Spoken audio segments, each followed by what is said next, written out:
જૂનાગઢના મેંદરડા તાલુકા પંચાયતના કર્મચારીઓમાં ફફડાટ જોવા મળી રહ્યો છે। તાજેતરમાં તલાટી, મંત્રી અને બાંધકામ શાખા સહિતના તમામ કર્મચારીઓએ જિલ્લા વિકાસ અધિકારીને એક ચોંકાવનારું આવેદનપત્ર પાઠવ્યું છે।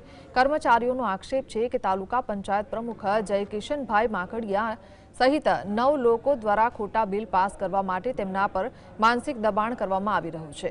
એટલું જ નહીં, કર્મચારીઓને એટ્રોસિટી જેવા ગુનામાં ફસાવવાની અને ડોક્ટર બાબાસાહેબ આંબેડકરની છબી સાથે છેડછાડ કરી ઇજનેરને ખોટી રીતે સંડોવવાનું ષડયંત્ર રચાયું હોવાનો પણ ભય વ્યક્ત કરાયો છે। ત્રાસ એટલી હદે વધારે છે કે એ લોકો ભ્રષ્ટાચાર કરે છે, પોતે દાદાગીરી કરે છે, માણસોને દબાવે છે। છેલ્લે કોઈ માણસ કોઈ મજબૂત આવી જાય અને કોઈ પણ રીતે ન દબાવી શકીએ તો આવી રીતે બાબા સાહેબની છબીનો ઇસ્યુ બનાવી અને બાબા સાહેબની ગરિમા પણ એ લોકો નથી જાળવતા।